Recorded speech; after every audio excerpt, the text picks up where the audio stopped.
mengikuti.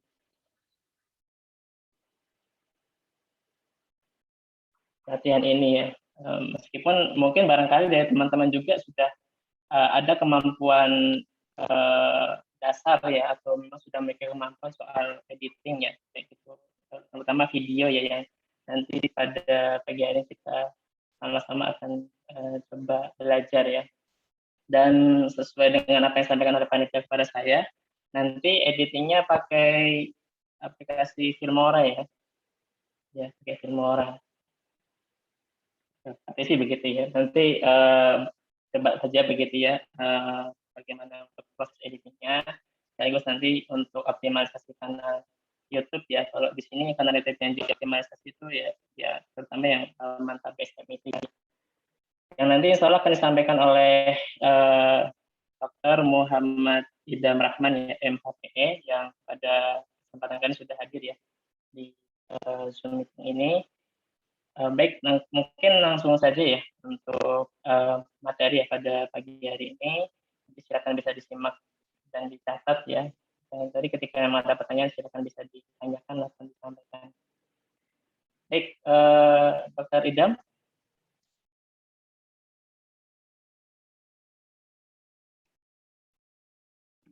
Halo, Assalamualaikum. Sudah hadir ya? Ya. Salam, sehat, Dok? Alhamdulillah sehat. Ya. Baik, langsung saja untuk Dr. Idham ya. Waktu dan layar kami persilakan. Oke, baik. Bismillahirrahmanirrahim. Assalamualaikum warahmatullahi wabarakatuh. Terima kasih Mas Uki dari BSMI Jateng, ada dan juga relawan-relawan dan peserta ya pada kegiatan hari ini gitu. Ya, mudah-mudahan sambil berjalannya waktu ya jumlah partisipannya itu bisa bertambah banyak, karena saya lihat di grup itu lebih 100 orang ya. Mudah-mudahan bisa membersamai kita gitu. Baik, tadi seperti yang disampaikan bahwa pada hari ini kita coba untuk mungkin belajar, sama-sama belajar dan sharing ya. Saya lebih suka kalau kita sharing tentang video, konten video ya lebih tepatnya, dan juga secara khusus itu bahas tentang YouTube gitu. Dan tadi dari panitia memang menyarankan untuk kemudian kita berlatih gitu, menggunakan atau membuat video dengan beberapa perangkat sederhana ya. Sebenarnya buat video itu bisa pakai PowerPoint, bisa pakai Canva, bisa pakai aplikasi yang berat-berat ya, Adobe Premiere dan sebagainya gitu. Namun bagi teman-teman yang sudah terbiasa silahkan pakai software masing-masing. Nanti kalau yang belum ya ada beberapa video saya share ya, itu silahkan mungkin bisa dijadikan panduan ya untuk berlatih. Soalnya kalau kita mau pakai yang berat-berat ya butuh juga teknologi yang mendukung gitu. Oke, seperti itu dari saya. Izin share screen terlebih dahulu ya. Oke, sudah terlihat ya. Kalau misalnya ada dari presentasi saya atau suara saya kurang terdengar jelas, silakan langsung disampaikan ya. Oke, saya bagi ada 4 ya yang kemudian diharapkan itu selesai ketika teman-teman sekalian itu selesai mengikuti workshop ini gitu. Mulai dari memahami kenapa sih kita penting berkreasi, aktif juga berpartisipasi dalam media sosial, dan juga urgensi tentunya konten-konten yang namanya video gitu. Terus saya juga sharing nanti bagaimana sih perjalanannya Mantap Health Channel itu sampai sekarang. Mungkin ada juga sharing-sharing ya bagaimana sih berdasarkan pengalaman saya mengelola YouTube itu yang baik itu seperti apa konten-kontennya, baik dari segi konten dan juga perkembangannya. Terus yang keempat itu mudah-mudahan ini bisa dilakukan juga, yaitu membuat konten video sederhana gitu. Cuma memang tadi seperti yang disampaikan ya, kalau membuat video kan itu sangat apa ya, sangat banyak ya platformnya. Kita mau arahkan ke satu software saja, saya khawatir yang lain tidak bisa gitu, karena tidak memiliki atau device-nya tidak mendukung. Karena beda dengan Canva ya, mungkin jumlah data yang diolah itu sedikit, kalau video kan luar biasa gitu. Misalnya video Full HD saja kita rekam pakai HP sudah 1 menit saja sudah ratusan megabyte gitu. Apalagi yang lain ya. Apalagi kalau saya itu bikin video misalnya durasinya cuma 5 menit itu ya footage-nya itu di atas 5 giga gitu. Jadi butuh memang device yang minimal RAM-nya itu di atas itu gitu. Ya, kalau pas 5 giga ya, videonya aja 5 giga ya, belum lagi tambah videonya, tambah komponen lainnya kan sudah berasap itu nanti komputernya. Oke, seperti itu ya. Ya, mungkin ya harap maklumnya saya basicnya dosen ya, jadi seperti itu. Jadi sebagai pendahuluan ya kita kan sudah bergerak nih bahasanya ke dalam perspektif kacamata industri itu sudah bergerak ke industri generasi 4.0 di mana semua hal-hal digital itu sudah menjadi bagian dari hidup kita. Kalau kita tidak mengikuti maka pasti kita menjadi orang-orang yang tertinggal gitu. Apalagi sekarang itu ya mungkin teman-teman dengar big data dan segala macam itu sudah mulai dipakai termasuk dalam membuat video-video ini. Itu pakai ya bahasanya sekarang itu bisa edit video juga kayak kalau misalnya kayak Canva kan itu sebenarnya kita tidak punya softwarenya tapi softwarenya ada di internet gitu. Begitu juga video sebenarnya sudah ada beberapa. Cuma memang ini kalau di tempat entahlah di tempat teman-teman ya, kalau di tempat saya dengan jaringan 4G juga itu masih macam.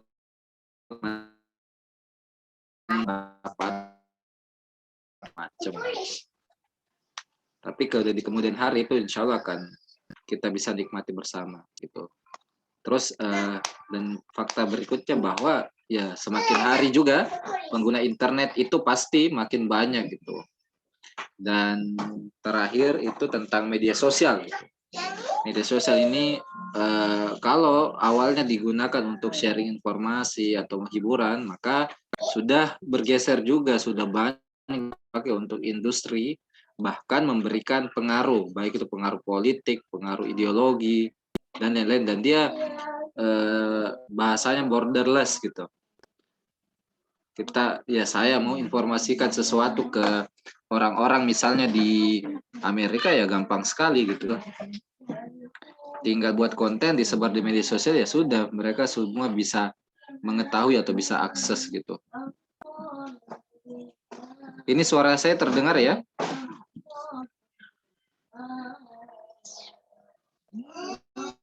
Terdengar, Dok. Halo? Terdengar, Dok. Kedengaran ya? Terdengar, tapi suaranya banyak.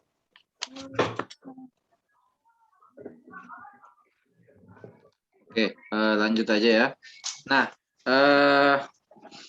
ini data dari Hotsuite ya, yang memang ini sering dia mempublish data-data seperti ini tiap tahun, dan di tahun 2021 saja kita lihat total populasi di Indonesia itu 270 sekian juta, di mana yang terkoneksi itu malah lebih banyak dibanding jumlah penduduknya. Ini mungkin karena device-nya mungkin satu orang itu kadang terkoneksi ke internet itu jauh lebih, misalnya satu orang punya 2 atau 3 device ya, jadi di sini kalau dibandingkan dengan populasi pasti lebih banyak gitu. Terus pengguna internetnya itu 73% populasi di Indonesia itu sudah pakai internet gitu. Dan kalau di media sosial tersendiri itu ya 61% gitu. Bayangkan 170 juta orang ada di media sosial gitu. Anggap kayak sekolah misalnya jumlah siswanya sekali hadir itu 170 juta, kan luar biasa, potensi yang luar biasa saya pikir.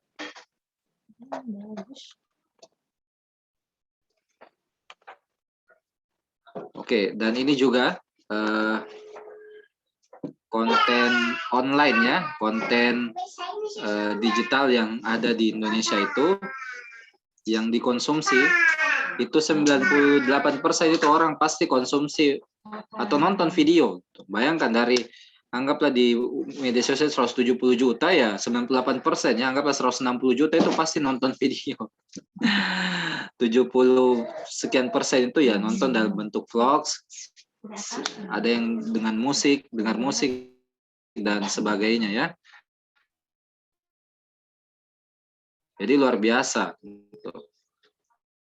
Ada banyak orang yang menonton video di internet setiap harinya. Ya, tentu yang banyak menggunakan media sosial pasti generasi-generasi yang umurnya itu ya rentannya 18 sampai 34 tahun ya. Itu yang puncak-puncaknya. Meskipun setiap umur itu semua ada gitu. Semua ada gitu. Kakek-kakek, nenek-nenek juga ya ada juga yang punya aktivitas ya di media sosial gitu. Terus media sosial apa yang paling banyak digunakan gitu.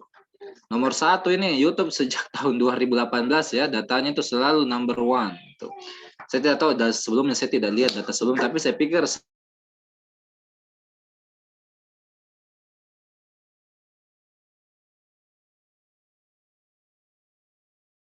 70 juta itu pengguna media sosial itu 93%-nya adalah menggunakan YouTube pasti gitu. Apalagi kalau di HP kan sudah ada YouTube terinstall gitu. Android misalnya, kalau iPhone ya juga seperti itu. Namun sangat disayangkan ya, bayangkan ini datanya ya, kalau orang Indonesia itu buka YouTube itu apa yang dia cari, keywordnya adalah, jadi lihat sendiri, lagu, DJ, film, cover, karaoke, TikTok. Satu yang kemudian mungkin kesannya positif ya, ini nomor 15 sholawat. Tapi ya ini sangat mencengangkan ya, ternyata yang paling banyak orang memang masih menggunakan YouTube itu di Indonesia untuk hiburan ya, lagu. Nah, supaya kita interaktif ya, menurut teman-teman sekalian sih, setelah mengetahui data-data tadi itu, bagaimana sih pendapatnya gitu? Boleh tulis di kolom chat ya. Atau juga kalau ada yang ingin berdiskusi ya, silakan langsung bicara. Data-data tersebut di mana ya, Indonesia itu populasi 270 juta, 170 jutanya itu main media sosial, dan 93% di atas itu ya mainnya di YouTube. Nontonnya video pasti tiap hari.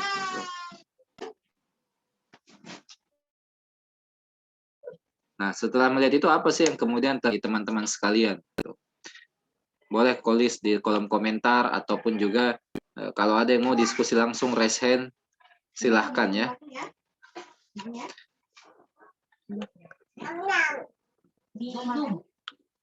Oke, saya harap banyak tulis saya supaya saya juga tahu gitu. Siapa tahu lihat data itu ya biasa-biasa aja.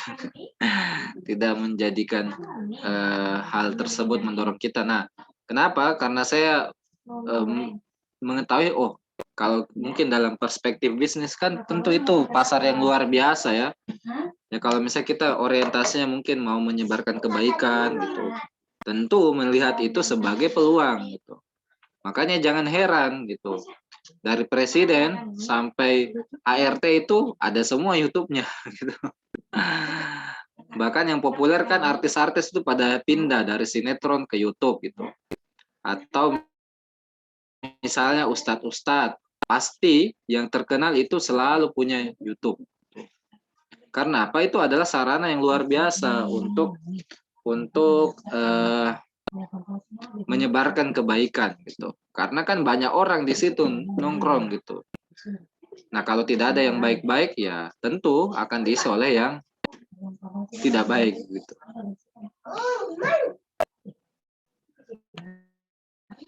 Oke, ini beda ya. Saya tidak tahu apa yang teman-teman lakukan. Saya berbaik sangka bahwa teman-teman sambil menyimak ini ya dan sambil mengetik jawabannya.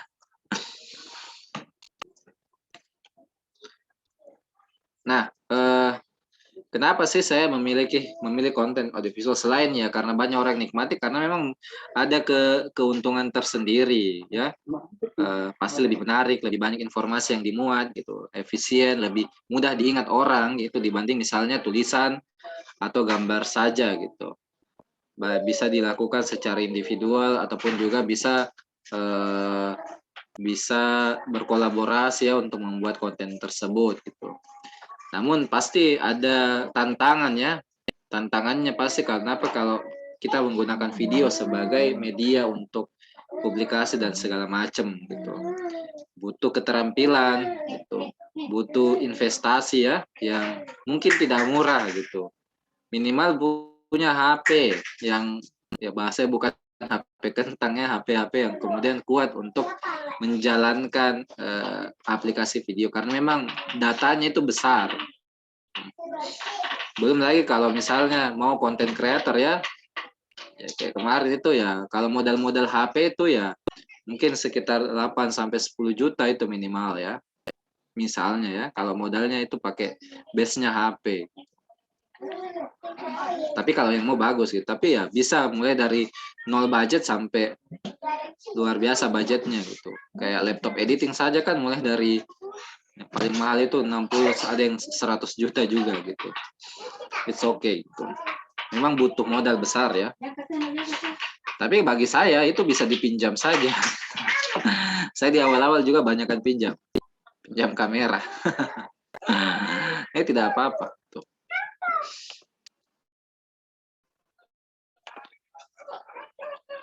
Ya, jadi sebelum kita mulai ya membuat konten, tentu kita harus meluruskan niat kita ya dan sucikan hati kita. Insya Allah apa yang kemudian kita usahakan itu bisa berbuah hasil yang optimal gitu. Karena kalau tidak lurus niatnya nanti tergiur misalnya mendapatkan ads, pendapatan itu ya sudah kontennya itu awalnya positif malah jadi konten-kontennya bahasa mungkin saya tidak berguna gitu.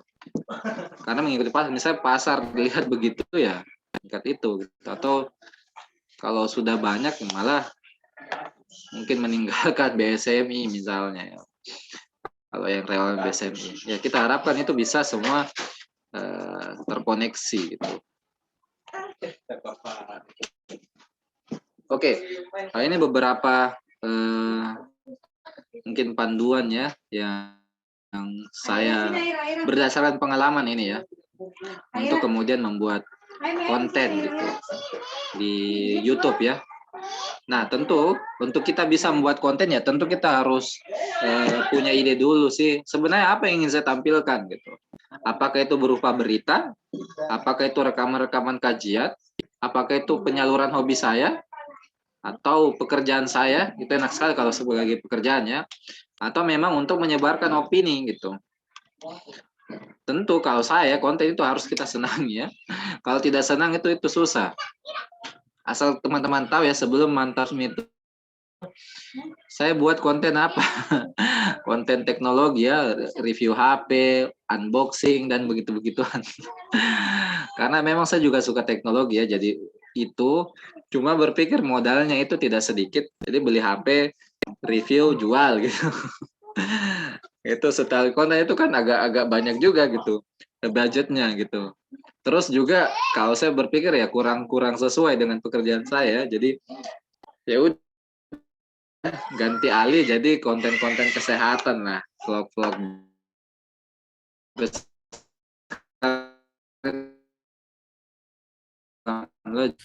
tahun 2019 atau 2018 ini kalau nggak salah. Ya tentu itu harus kita tahu apa konten yang ingin kita bikin. Nah unsur berita mungkin nanti pertemuan berikutnya lebih detail diterangkan oleh Mas Hafiz ya. Minimal memenuhi unsur 5W1H gitu. Nah terus yang kedua untuk tools yang kita perlukan itu ya tidak harus semuanya ini gitu. Minimal itu sekarang HP ya. HP itu sudah jadi modalitas luar biasa bagi konten kreator. Gitu. Nanti kalau ada ya bisa beli kamera atau handycam atau mic dan tripod, lightning set, software editing dan segala macam gitu. Dan ingat sekali lagi tidak harus dimiliki ya di awal gitu, karena modalnya kan besar, bisa pinjam gitu. Terus sebelum kita beli ini ya, beli device-nya itu ya sebaiknya kalau saya menyarankan lihat dulu reviewnya gimana. Gitu. Maksudnya pendapat orang, jangan sampai nanti kita beli tidak sesuai dengan kebutuhan kita gitu. Kayak misalnya saya mau beli kamera ya, saya lihat dulu, saya mau butuhkan kamera tuh untuk 1, 2, 3 gitu. Saya lihat reviewnya, oh reviewnya ternyata memenuhi kebutuhan saya, jadi saya pilih itu. Gitu. Atau nanti saya akan dapat rekomendasi lain yang lebih bagus gitu. Kalau kita lihat reviewnya terlebih dahulu. Nah, seperti itu. Nah, kalau ini spesifik ke video ya, kalau video itu kalau mau di YouTube ya, mayoritas itu pasti settingannya itu landscape ya atau horizontal seperti itu. Aspek ratio itu perbandingan ya, panjang dan lebarnya gitu. Yang ideal itu saat ini 16:9 ya. Tapi sekarang kan HP itu layarnya panjang-panjang ya. 18:9 bahkan sampai 21:9. Tidak apa-apa, itu masih didukung YouTube semua. Tapi yang mayoritas itu 16:9 gitu. Nanti kalau punya HP dan lain, coba lihat aspek rasio bagaimana gitu. Makin kecil, kalau Instagram kan 1:1 kan, kotak gitu. Nah, perhatikan juga kualitas video ya. Video sekarang itu ya minimal, kalau saya ya, kalau mau main di YouTube ya minimal Full HD lah. Meskipun mayoritas orang di Indonesia itu nonton di 360 atau 480 pixel saja. Kalau dilihat di YouTube ya, nonton di YouTube kan pasti ada pilihan. Nah, kalau gambar juga kalau ada stabilisasinya itu lebih bagus ya, tidak bergoncang-goncang. Dan pastikan kalau saya ya, lebih memilih audio yang bagus dibanding video yang bagus gitu. Karena kalau video yang mungkin ada kesalahan itu, tapi suaranya mendukung ya, pesannya bisa ditangkap gitu. Tapi kalau audionya rusak ya, tidak jelas, itu orang malas nontonnya. Atau kecil sekali, harus didekatkan di telinga. Akhirnya tidak fokus ke videonya, malah fokus sebagai apa sih yang dia bilang. Jadi saran-saran dari teman-teman juga, kalau bisa itu audio itu diperhatikan ya. Misalnya kalau syuting itu ya sebaiknya di ruangan-ruangan yang kedap suara atau tidak berisik gitu. Ya kalau review-reviewer HP biasanya ya syuting itu tengah malam ya, karena tidak ada suara-suara gitu. Suara mobil lewat, motor lewat, anak-anak dan lain-lain. Itu penting untuk membuat audio yang tenang gitu. Dan langkah keempat ya tentu lakukan gitu. Perhatikan sudut pengambilan gambar, perhatikan suara, perhatikan pencahayaan. Buat banyak ya, kalau footage itu ya kayak video-video pendeknya lah. Misalnya kita bikin liputan kemanusiaan ya, reportase. Ya banyak aja syuting-syuting gitu, enggak apa-apa gitu. Ya simple saya, tidak usah terlalu kompleks untuk di awal ya. Perhatikan durasi dan selalu cek dan recheck lagi kalau kita ambil video gitu. Kesalahan kalau saya biasa itu sudah bikin video panjang-panjang, ternyata audionya tidak masuk, jadi zong gitu, nggak bisa dipakai gitu. Makanya penting sebelum kita tag ya, dicek dulu, oh ini audionya sudah masuk. Setelah diambil gambarnya juga ya, videonya juga ya harus dicek lagi gitu. Jangan sampai itu, saya beberapa kali video itu begitu, tidak ada suaranya karena lupa menyalakan mikrofonnya. Setelah itu bisa diedit ya, edit. Langkah berikutnya kalau konten video itu kan editing gitu. Ya kalau ada yang gratis silahkan, kalau memang mau investasi silahkan beli yang original ya. Saya tidak merekomendasikan untuk KW ya, selain mungkin tidak barokah juga ya. Itu juga punya potensi untuk membuat masalah pada device kita gitu. Karena ya bahasanya itu sudah dibuat atau diambil dari sumber atau cara yang mungkin ada kecurangannya gitu. Saya khawatir ada sih. Kalau misalnya kita mampu ya silahkan gitu. Dan ini butuh waktu ya. Saya kalau tergantung ya. Saya ada video yang biar setengah jam bisa selesai. Ada juga yang berhari-hari ya. Kalau yang kompleks itu berhari-hari. Ya, mungkin satu hari itu kerjanya cuma 2-3 jam misalnya. less is more ya, artinya jangan makin sederhana, makin rendah durasi waktunya itu sebenarnya lebih baik, artinya efektif gitu. Dan saya selalu di awal-awal itu selalu pasti minta umpan balik ya, mungkin kalau video bisa dikomentar ya, minta komentar gitu. Dan semakin cepat kita melakukan ini, tentu pasti akan lebih baik, konten kita lebih cepat jadi gitu. Ini beberapa software ya, mulai dari Movavi, Filmora. Nah, ini beberapa screenshot waktu saya editing pakai Filmora ya. Simple-simple saja gitu. Kalau di HP ada KineMaster, ada Power Director, dan kayak Canva, Filmora juga sekarang ada kan di media sosial.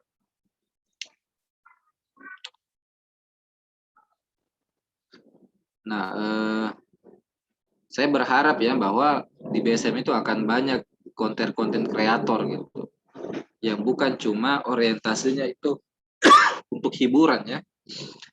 Ya kalaupun memang kontennya memang hiburan tidak masalah gitu, tapi ya bahasanya tetap idealisme kita sebagai orang-orang yang ingin memperbaiki konten di Indonesia itu tetap muncul gitu. Makanya saya bilang harus idealis, inovatif ya, artinya melihat perkembangan zaman dan membuat yang lebih menarik lagi. Dan ya tentu orientasi kita itu bukan untuk uangnya ya, tapi keberkahan di sisi Allah Subhanahu wa taala. Oke, mungkin itu part pertama ya, tentang bagaimana sih urgensinya saat ini. Setelah itu saya coba mungkin membuka tabir ya, bagaimana sih keuntungannya seorang yang bermain konten di YouTube gitu. Sampai saat ini mungkin saya minta ada yang ingin didiskusikan atau sharing pengalaman juga tentang pembuatan media konten-konten digital berbentuk video ya di media sosial, terutama di YouTube. Pasarnya itu luar biasa, jadi jangan heran semua artis-artis itu pada bikin YouTube. Jangan heran, karena memang apa ya bahasanya, mungkin ya kayak Atta Halilintar ya, dia bisa kayak begitu ya karena YouTube gitu. Oke, mungkin itu yang pertama. Mungkin apabila ada yang ingin didiskusikan sambil kita relax sebentar ya untuk mempersiapkan sesi berikutnya. Saya kalau kita harus seri istirahat ya supaya sehat juga mata kita. Oke, sampai sini mungkin ada yang ingin bertanya atau diskusi, silahkan. Baik, terima kasih atas penyampaian tadi ya tentang YouTube ya di awal. Mungkin dari teman-teman ada yang ingin didiskusikan, tadi sudah ada 5 langkah ya yang barangkali perlu kita lakukan untuk memulai ya. Dan yang terpenting sebenarnya adalah memulai ya. Kalau nggak memulai ya nggak jadi gitu ya. Kita udah punya konsep dan sebagainya gitu kan. Kita sudah punya gambaran bagaimana, tapi kita nggak memulai ya percuma. Ibaratnya begitu. Yang terpenting ya untuk langkahnya. Baik, ada yang ingin diskusikan dari teman-teman sekalian berkaitan dengan YouTube? Dipersilakan. Mau chat atau mau open mic?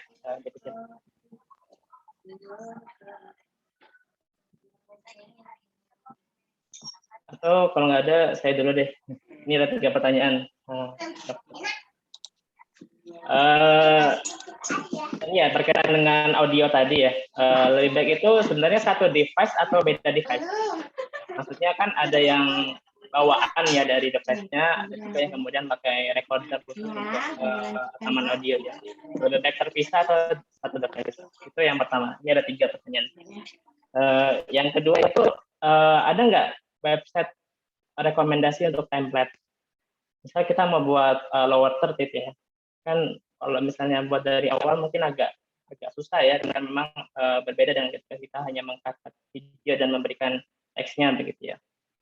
Tapi ada nggak rekomendasi yang memang bisa dipakai ya, yang itu sifatnya gratis ya, siap pakai tentunya, sehingga nanti tinggal di import ke editingnya, nanti tinggal pakai. Apakah ada dari yang direkomendasikan? Itu yang kedua.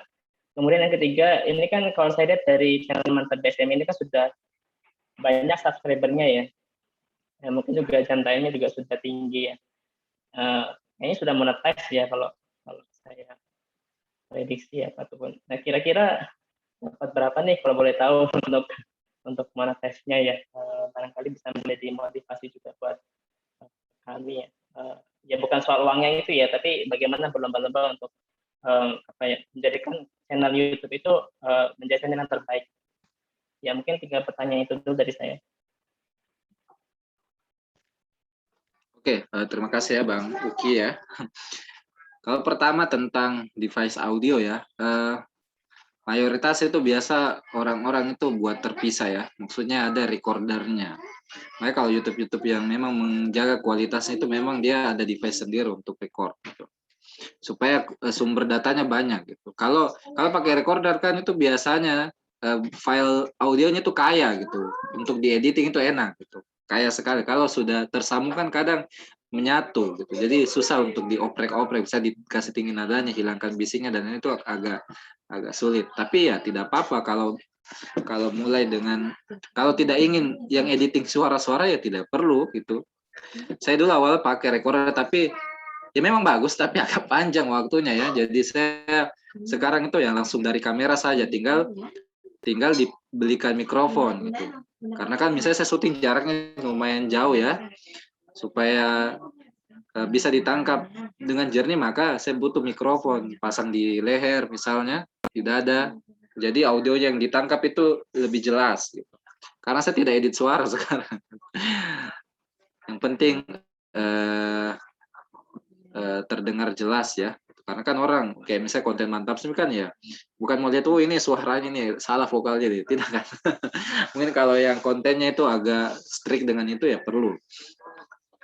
Kalau dibilang di awal ya yang ada saja gitu. Nanti kita evaluasi kan. Saya dulu begitu lihat evaluasi audionya jelek nih kalau misalnya dari smartphone saja. Nah, saya pakai recorder memang bagus, kayak cuma nanti visibilitasnya lagi saya terkendala di situ. Tapi tetap punya recorder kan, jadi kalau kondisi khusus itu bisa enak. Kalau misalnya syutingnya di luar itu enak karena tidak bisa mengurangi bising-bisingnya kan. Nah, kalau sekarang syutingnya dalam ruangan ya cukup kamera dengan mic saja, mic panjang gitu. Saya juga prefer ke yang pakai kabel ya karena lebih minim halangan ya. Kalau yang wireless itu banyak ya namanya wireless kan tuh koneksinya pakai media perantara suara udara ya, jadi kadang ada kendalanya, delay paling sering kalau wireless. Tapi kayaknya sekarang itu serba minim sekali delaynya. Jadi apa yang kita bicarakan yang terdengar juga itu ya sudah sulit dibedakan, hampir sama. Dulu waktu saya itu agak delay.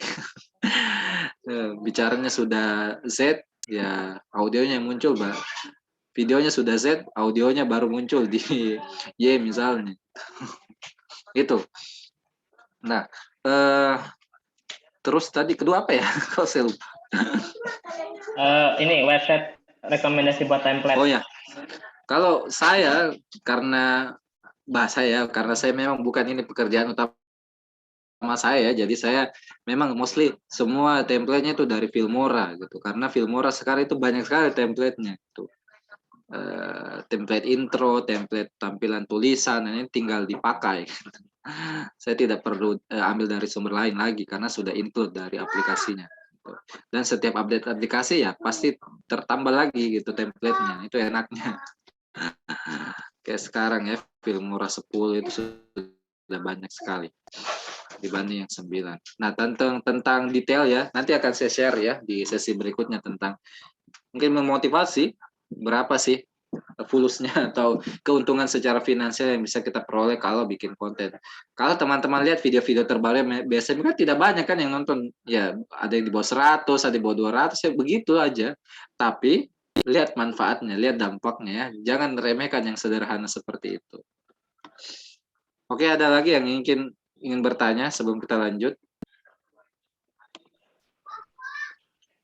Baik, ada lagi dari rekan-rekan sekalian? Kalau tidak ada mungkin jadi lanjut. Oke, kalau tidak ada kita lanjut lagi. Maaf ya kalau misalnya ada teman-teman dari luar ya, mungkin bisa nanti mengikuti ya, ini ide saya ya, bagaimana bisa optimal perannya, baik itu kita atau BSM di media sosial ya.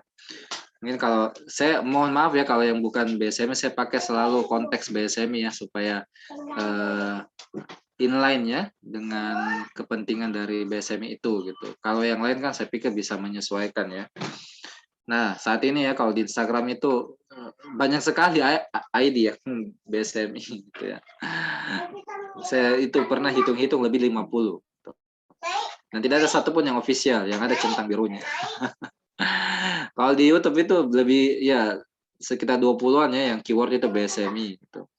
Tapi sayang subscribernya kalau digabung itu ya mungkin lebih kurang dari 3.000 aja. Bahkan BSMI itu kemarin mengalami pelonjakan dari 100 ya pasca milad kita bikin kegiatan di YouTube, sekarang sudah 1.800-an subscribernya dengan bikin kegiatan.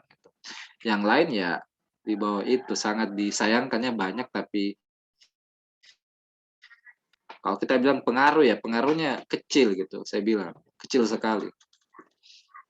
Ini juga ada di mobile ya, tidak banyak gitu. Terus kalau dibandingkan ini perbandingan dulu ya tahun 2018 ya, 2019 ya, sebelum pandemi kalau nggak salah, saya bandingkan ya dengan mitra-mitra yang lain yang dekat ya, Rumah Zakat, Palang Merah Indonesia itu ya jauh lebih banyak subscribernya gitu.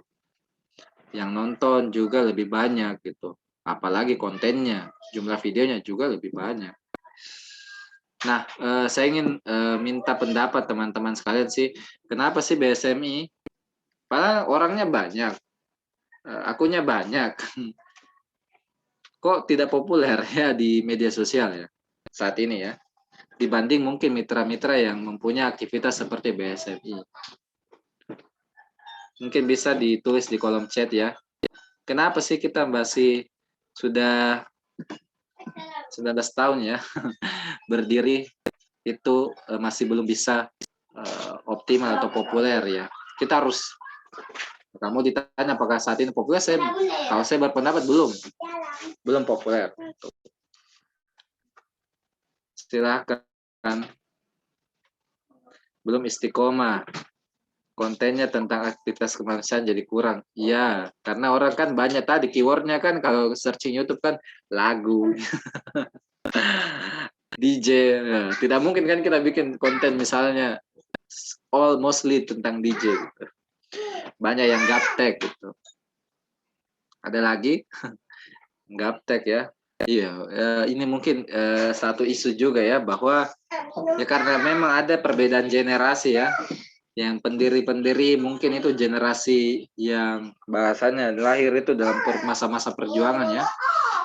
Terus yang diharapkan mampu mengurus sekarang itu adalah generasi-generasi yang ya era anak-anak milenial digital ya, luar biasa gitu. Jadi kadang tidak connect. Pengennya yang anak-anak di bawahnya itu pengennya yang canggih-canggih, tapi yang pengambil kebijakannya itu masih belum meyakini bahwa itu benar gitu, atau tepat gitu. Masih berada di zona nyaman gitu. Ya. Bisa tulis ya banyak-banyak seperti itu. Apa sih kendalanya? Gitu. Kita belum populer. Jadikan workshop. Ya ini salah satu upaya untuk itu insya Allah. Nah itu ya. Jadi tadi sempat dilihat ya banyaknya itu di trending di media sosial itu. Saya kalau di konteks Indonesia ini ya yang banyak ya. Vlog artis, horor-horor, prank, gosip, Korea-Korea. Ya, saya berharap nanti mungkin trending-trending itu keyword itu ya BSMI, kemanusiaan, pendidikan, kesehatan, ya yang bagus-bagus lah. Jangan lagi yang seperti ini ya. Oke, nah ini sedikit bocoran. Bayangkan ya, ini datanya ya dari akurat.co di Mei 2020. Seorang Atta Halilintar itu sumber penghasilan. Saya menduga ini adalah penghasilan per tahun dari video saja mungkin ya. Atau per bulan saya tidak tahu ya. tapi kalau berkaca reviewer luar negeri, kayaknya ini per bulan, kayaknya ya. Saya menduga. Kalau trending itu bisa M memang. Kalau trending 1 itu bisa M. Saya menduga ya seperti itu. Karena kan dibayar pakai dolar. Bayangkan penghasilannya. Bayangkan kalau ini jadi BSMI, ya 100 juta saja bisa per bulan itu wah, luar biasa. BSMI pasti jaya di setiap daerah. Nah itu kenapa kita mau main di YouTube, karena ya bahasanya masa ada peluang begitu kita tidak pakai gitu, dipakai sama orang lain dan orang lain bisa sukses, masa kita tidak mau pakai gitu. Saya tuh pikir ya kenapa sih pada tidak mau bikin konten di YouTube ya, padahal itu menjanjikan gitu. Ya saya tentu pasti banyak kendala kayak tadi ya, butuh device, butuh pengalaman dan butuh waktu. Itu butuh waktu minimal setahun itu untuk bisa ada progres. Nah, bagaimana? Oh, mantapnya 2021 ya, sorry. Ini slide 2019 memang waktu acara. Nah, 2019 oh ya, mantapnya dimonetize itu tunggu, saya tidak salah itu awal-awal 2017 setelah gempa Palu. Iya, setelah gempa Palu kan 18 berarti 19 ya, 2019 mulai dimonetize ya. Nanti sudah boleh memenuhi syarat dari YouTube untuk dipasangkan iklan dan bisa mendapatkan penghasilan dari iklan yang muncul. Itu sepanjang 2019 penghasilannya ya dalam rupiah ini 11 juta. Itu mantapnya ya. 2020 naik 5% saja jadi 11 juta 800. Mohon maaf ya, kenapa lambat ya? Karena saya di periode ini saya masih sekolah ya. Jadi bukan ini pekerjaan utama gitu. Dan memang bukan itu pekerjaan utama saya gitu. Tapi ya saya tetap menggeluti ini. 2021 karena orang pada online kan, jadi saya punya banyak waktu untuk mengembangkan. Alhamdulillah naik 47% dari yang lalu. Ini bulan memasuki bulan 10, dalam 9 bulan itu dapatnya 17 juta. Jadi ya sekitar 2 jutaan memang per bulan dapat gitu. Dari itu, dan itu memang ada pegawainya ya, ada orang yang membantu saya gitu. Dan juga ada di 20%-nya itu untuk BSMI.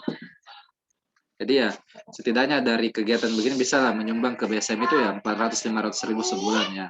Meskipun tidak kecil, tapi meskipun masih kecil sekali, tapi ya it's okay. Mudah-mudahan ke depan bisa lebih banyak lagi gitu. Makanya saya berharap teman-teman juga bisa mendukung ya dengan menyebarkan kalau ada info-infonya dan lain-lain. Bagaimana nanti kalau 2025? Mudah-mudahan ya saya target 2022 itu bisa dapat silver play button gitu. 100.000 subscriber.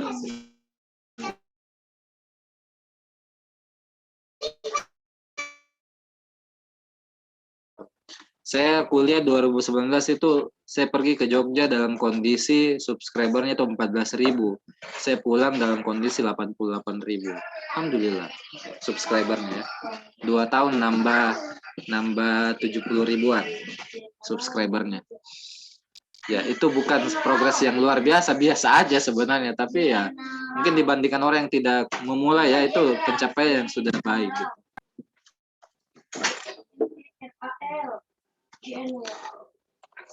Isu ini saya sudah presentasikan ya sejak 2019 ya, tapi memang ya kita memang punya bahasa saya bilang ya memang butuh inisiatif dari semua pihak ya, bukan cuma kepalanya tapi di bawah-bawahnya, akar-akarnya juga harus inisiatif. Karena ini juga saya mulai dengan inisiatif bikin sendiri. Oke. Nah untuk kedepannya ya, dari banyaknya akun-akun ini saya begini, daripada banyak sekali berkeliaran di mana-mana akun-akun ini dan tidak ada satu yang terpusat, jadi banyak tapi pengaruhnya kecil, mending satu terpusat tapi pengaruhnya besar gitu. Ya. Nah itu untuk BSMI saya selalu menggaungkan itu bahwa ya mending kita fokuskan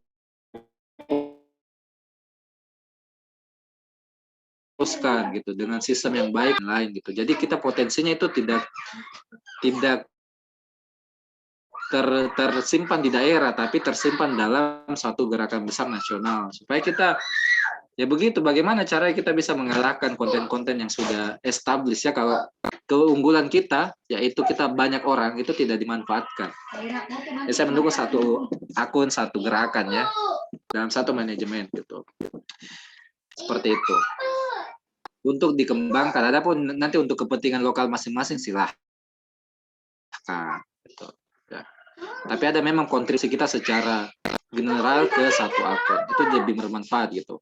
Dan ada perlu tim media ya, yang profesional, komitmen, dan juga inisiatif gitu. Ya saya harapin, saya pernah sampaikan ya, mulai dari kita bentuk tim, terus buat aktivitas, ya sederhana saja, mudah-mudahan nanti itu bisa membuat nanti bisa monetize YouTube-nya, mendapatkan passive income. Passive income, bayangkan duduk-duduk saja itu, selama orang nonton videonya kita ya dapat masukan. Dan kedepannya, di beberapa tahun ke depan, bahwa kita bisa menjadi pusat opini publik itu. Bayangkan kayak Deddy Corbuzier ya kan, kontennya itu powernya luar biasa untuk memberikan pengaruh politik dan juga ke masyarakat. Luar biasa powernya itu. Itu tinggal Presiden Mami belum hadir ya di kontennya. Karena impact-nya besar. Ya kalau kita bisa punya impact begitu secara individu atau organisasi, itu luar biasa gitu. Maka tidak akan tinggal menunggu waktu, misalnya BSM itu menjadi bagian yang masuk memang dalam undang-undang kita gitu. Ya, diakui secara undang-undang. Saat ini meskipun kita diakui ya secara lembaga, tapi kita harap bahwa identitas negara kita juga gitu. Entah itu satu atau dua identitas ya tidak masalah bagi saya. Oke, ya konten-kontennya kan di Mantapsmi sederhana gitu. Atau konten yang bisa kita buat kan sederhana. Nah, apa sih? Nah, mungkin perlu didiskusikan nih, apa sih konten yang cocok untuk Anda ya, atau juga BSMI gitu. Silakan, mungkin bisa tulis di komentar. Gitu. Apa sih konten yang bagus BSMI? Tadi kan salah satu mungkin yang penghalang itu karena ya bahasnya kemanusiaan, itu tidak banyak orang yang nonton gitu. Ya kalau mau yang banyak orang nonton bagaimana? Apa sih kontennya? Artinya begini, kita menampilkan dunia kemanusiaan dalam perspektif berbeda gitu, atau melalui pintu berbeda gitu. Anggaplah tentang anggaplah hiburan, tapi di situ ada menjurus ke muatan-muatan perbaikan orang-orang untuk bisa aktif di kemanusiaan, misalnya seperti itu. Apa sih konten-konten yang bagus gitu?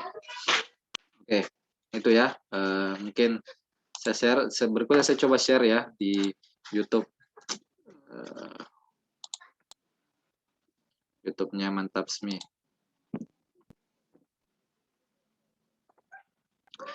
Ini kalau kita dalam perspektif orang yang ingin berdakwah ya, atau orang yang ingin menyebarkan kebaikan, luar biasa sekali nih kita di YouTube ya, menurut saya gitu.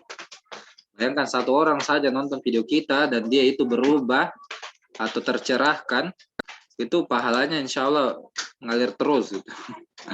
Tak akan pernah putus. Tunggu ya, lagi connect ke YouTube dulu.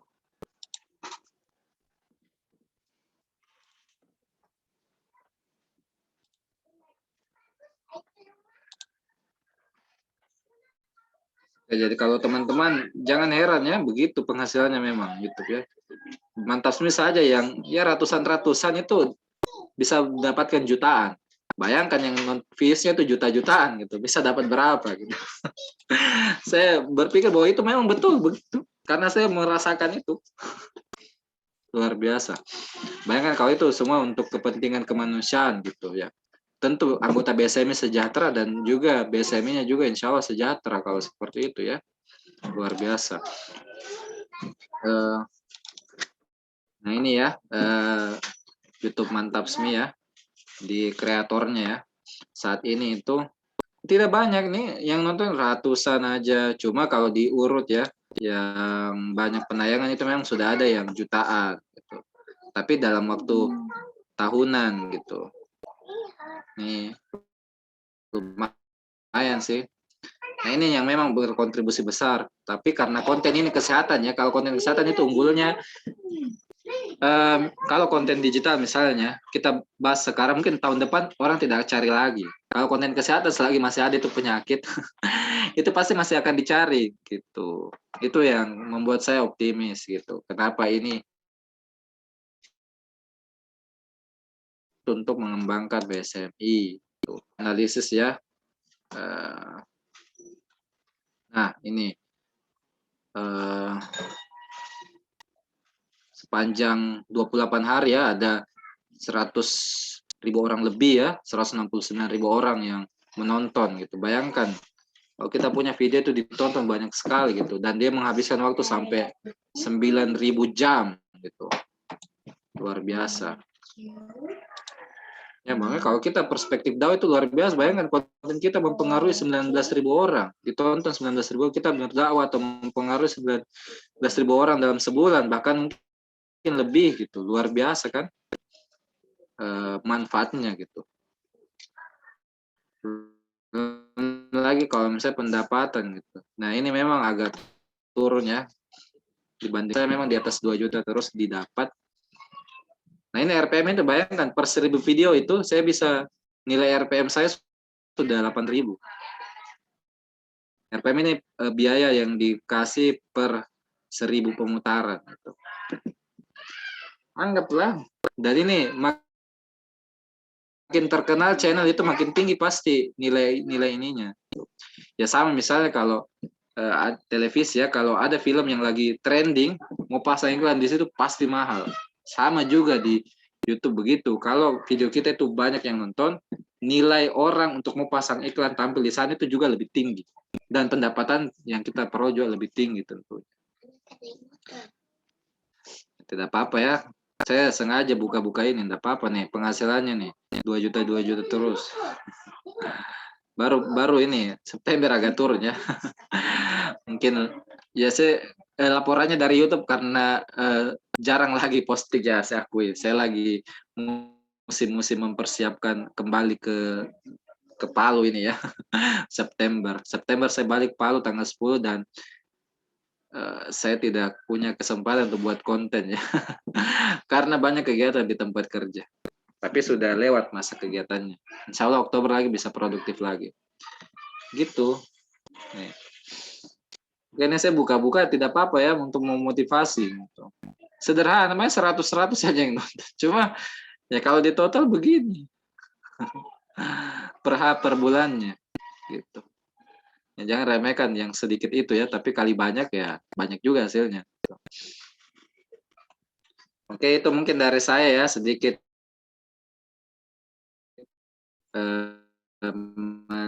dalam 1.000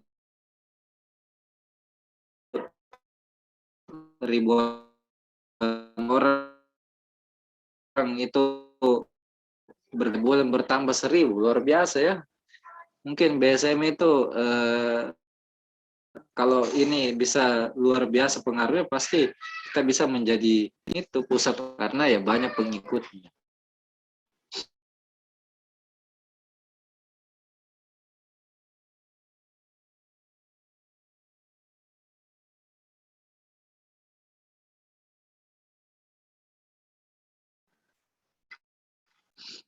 Ada yang ingin didiskusikan? Silahkan bertanya. Mau yang karena saya buka-buka aja, silahkan. Kalau ada yang ingin juga konsultasi spesifik, tuh. Dipersilahkan gitu. Ya, maaf ya, tunggu dulu. Saya izin ke melihat anak-anak sebentar dulu. Baik, sambil ini ya, barangkali saya menunggu pembicara. Barangkali teman-teman ada pertanyaan yang YouTube ya, luar biasa ya tadi ya. Kita coba melihat bagaimana ini ya pendapatan yang sudah didapatkan oleh channelnya tentang SMI gitu ya. Ya, kan kalau misalnya ada pertanyaan ya seputar YouTube, terutama yang tadi saya sampaikan bisa disampaikan. So tadi ada yang sudah punya channel nih di masing-masing cabang ya, daerah ya. Mungkin kalau misalnya ada kendala atau ada yang dikonsultasikan. Nah itu kalau di BSMI kan Dokter Bambang alhamdulillah sudah monetize juga, insya Allah sebentar lagi akan memberikan impact gitu. Ada lagi?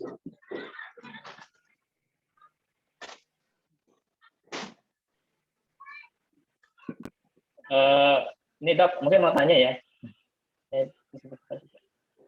Kalau BSM ini kan sebenarnya dia juga ini ya, ada penggalangan donasi itu ya. Biasanya kan ada ketika ada kemanusiaan mana, kemudian donasi berapa gitu kan. Sebenarnya ada impact nggak dari YouTube itu sendiri terhadap penggalangan donasi terutama sampai saat ini, Bang?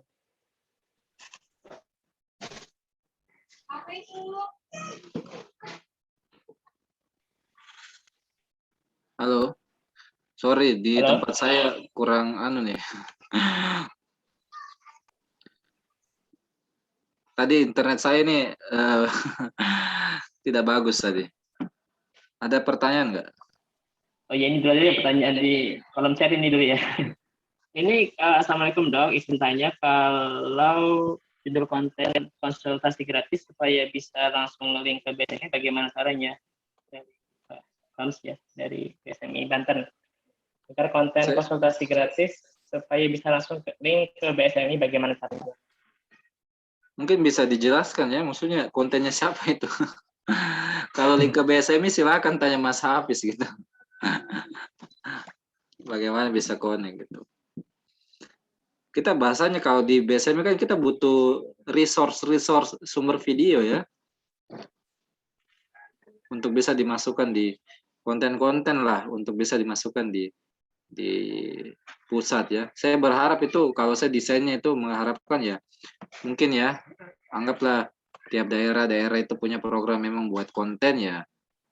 Misalnya Jogja konten, harap isi konten di bulan Oktober, Jawa Tengah di bulan November dan seterusnya ya. Jadi tidak pernah sepi itu pasti gitu. Karena semua punya kontribusi. Misalnya ya. Cuma kalau mengharapkan personal itu memang mungkin tidak lambat ya atau tidak sesuai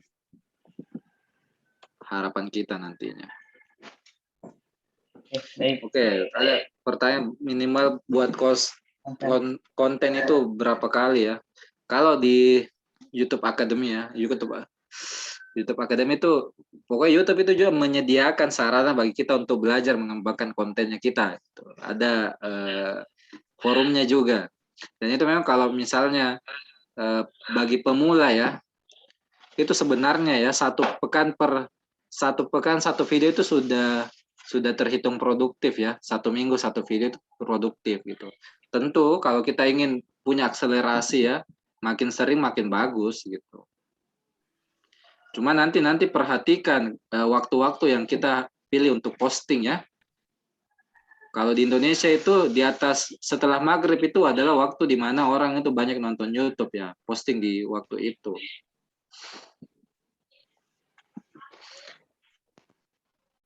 Kalau ingin subscriber cepat naik ya buat video sebanyak mungkin, itu saja sih. Dan ada tekniknya juga. Kalau saya kemarin itu kenapa bisa ada memang satu video yang tiba-tiba itu bukan trending sih, banyak penontonnya sehingga bisa mencapai monetize ya. Itu jadi kita melihat trending juga. Jadi kalau di YouTube itu lagi trending misalnya kayak di Corbusier kan kemarin gitu tentang biar apa ya, atlet kena corona ya, keyword-keyword yang menjurus itu mungkin bisa kita buat gitu, atau kita mungkin buat video tentang respon kita ya terhadap podcastnya di Kobusa misalnya, itu kan salah satu bagian untuk numpang trending. Misalnya orang lagi bahas tentang dalgona ya, misalnya kalau saya mau numpang trending, ya saya buat konten video tentang dalgona juga, tapi dalam sisi penjelasannya, oh ini dalgona komposisi gizinya tuh begini-begini. Itu bisa digunakan strateginya. Jadi kalau saya bikin video misalnya misalnya konten lagi sepi nih, jadi saya searching dulu di YouTube kira-kira yang lagi banyak orang nonton tentang kesehatan itu apa. Oh, tentang ini. Jadi saya buat video yang keywordnya itu mengandung itu. Tidak harus mirip ya, tapi keywordnya juga berbahasa itu. Jadi kalau orang bahas tentang lagi banyak demam berdarah, ya saya bikin konten demam berdarah aja. Gitu. Edukasinya dan lainnya. Bisa itu numpang trending begitu ya. Jadi kontennya menyesuaikan dengan isu-isu terbaru yang dibicarakan orang supaya gampang. Bahasanya numpang trending kalau saya. Seperti itu. Nanti kalau ada sih tekniknya tuh judulnya itu memang ada pengaruh. Jadi memang kalau kita bikin video itu perhatikan keywordnya atau kata kunci dari video kita gitu. Karena orang itu kalau cari di YouTube kan mesin pencari itu pakai kata ya. Jadi makin banyak kata itu muncul di video kita mulai dari judulnya, deskripsinya, itu maka akan potensial akan muncul di atas. Gitu. Jadi penting untuk mencari keyword yang bahasa mungkin clickbait ya. Tapi kalau saya clickbait boleh, tapi jangan berbohong. Kadang bohong, ada judulnya begini tapi isinya lain. Hanya untuk clickbait begitu.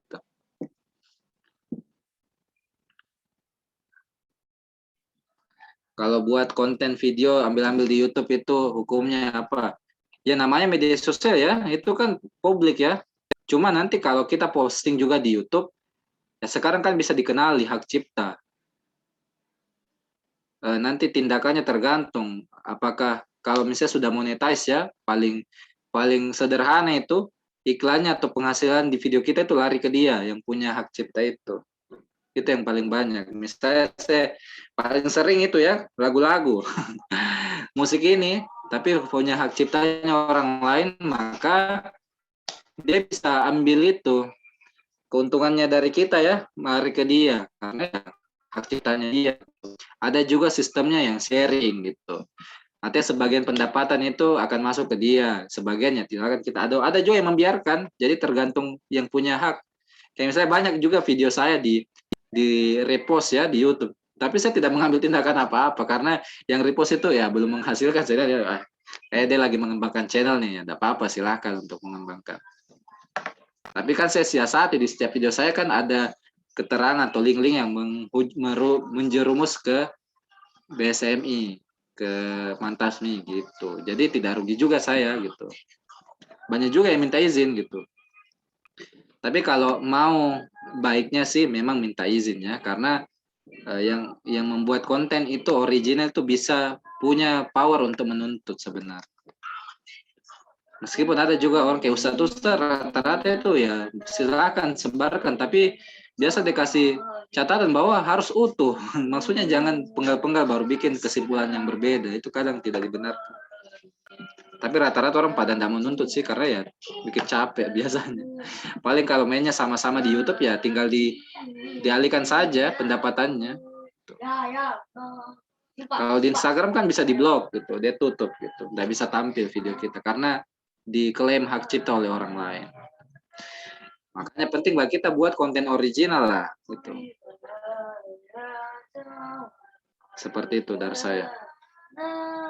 Oke, tentang monetize ya. Saya coba tampilkan dulu.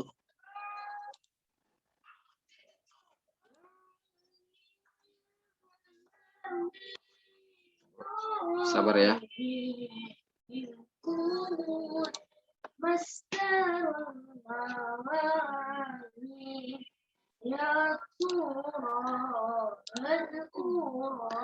Nah, kenapa kita makin cepat buat sekarang makin bagus? Karena makin lama itu syaratnya makin susah. Dulu waktu zaman saya, syaratnya itu hanya 10.000 orang nonton. Jadi gampang, tinggal putar video saja kita tuh tinggalkan ya putar balik-balik gitu.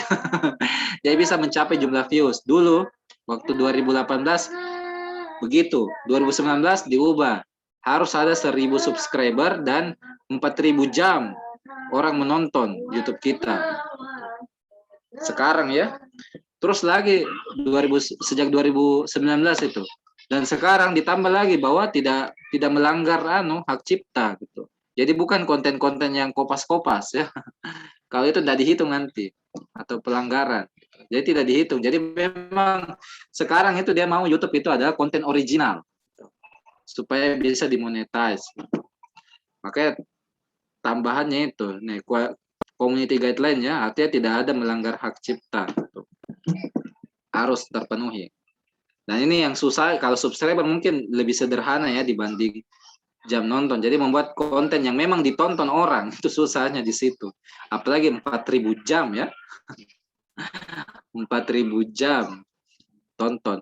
Itu kalau saya hitung-hitungnya, kalau videonya kita itu ditonton sekitar 4 menit saja, itu mungkin kita butuh sekitar 200 ribuan views. Ya. 200 ribuan views dari keseluruhan video kita. Nah ini BSMI punya ini bulan September ini saya subscribernya alhamdulillah nambah, tapi ini masih sangat jauh ya. Baru sekitar 10% lebih ya. 10-15% saja dari syarat. Dan ini harus terpenuhi dalam 1 tahun gitu. Jadi hitungannya begitu, pokoknya dalam 360 hari itu hitungannya. Anggaplah misalnya kita kurang 1 jam saja, misalnya, nah itu pas berikutnya itu turun terus pasti hitungannya ini, karena dia hitung 365 hari terakhir hitungannya. Jadi bukan sepanjang waktu ya, tapi kita harus memenuhi ini dalam waktu 1 tahun. 1 tahun kalender ya, 365 hari. Itu sekarang. Jadi makin kita mulai itu insya Allah makin apa ya, makin mudah syaratnya ya. Jadi silakan bikin sekarang. Saya khawatir nanti ada lagi syarat-syarat yang lain ya, karena pasti namanya YouTube ya, pasti dia perketat ya supaya tidak banyak orang yang mendapatkan keuntungan ya, supaya dia untungnya lebih banyak maksud saya gitu. Sedikit yang di-sharing. Oke, ada lagi. Nah, impact donasi kan dari YouTube ya. Kalau bahasanya saya ini, kalau YouTube itu sarana kita untuk menuju ke tempat donasinya. Misalnya kan video kita itu ditonton 100.000 orang, dan di video kita kan ada informasi kalau mau donasi silakan klik ini atau hubungi ini. Itu biasanya seperti itu. Gitu. Atau memang kalau mau bikin konten galang donasi juga bisa. Biasanya orang live streaming kan galang donasi gitu, bisa gitu. Tapi biasanya sebagai portal saja, portal untuk membuat kita populer. Kalau kita sudah populer kan ya tentu kita bisa menjangkau banyak orang untuk diajak berdonasi itu. Jadi impactnya itu mungkin tidak secara langsungnya, tapi lebih membuat kita terkenal sehingga makin banyak orang yang bisa dijangkau untuk berpotensi menjadi donaturnya kita gitu. Malah kalau media sosial lainnya, misalnya kayak YouTube kan banyak, kita buat postingan gitu, dilihat banyak orang kan ya tentu akan, saya pikir nanti akan berbanding lurus lah dengan donasi kalau ada program seperti itu. Ya saya pernah buktikan sih ada konten waktu awal pandemi kan, itu tiap bikin kajian mantap SMI donasinya. Sebulan itu 2 jutaan, luar biasa ya. Bikin kajian tapi lewat YouTube, di live streaming, lewat Zoom juga, donasinya 2 jutaan. Waktu awal-awal pandemi banyak sekali. Banyak sekali orang bikin Zoom dan sebagainya. Tapi waktu itu saya sudah merasakannya, bahkan ada donasinya kita bisa turun 2 juta, 4 juta per bulan ya. Bahkan ada per pertemuan juga bisa segitu donasinya kan. Apalagi kalau bisa donasi-donasi yang isu-isu besar ya, Palestina, saya pikir ini bisa menjadi sarana kita juga untuk mengembangkan organisasi dengan menggait banyak donatur. Gitu. Tentu ada impact-nya. Ada lagi yang ingin didiskusikan?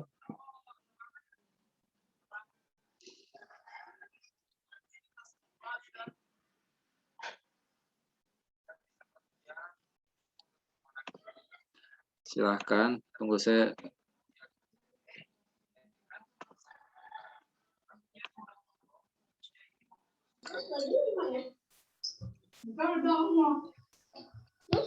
Saya dok. Ya, silahkan. baru gabung ini, wis jemput anak. Kalau live streaming itu dok, itu masuk hitungan syarat tadi itu enggak?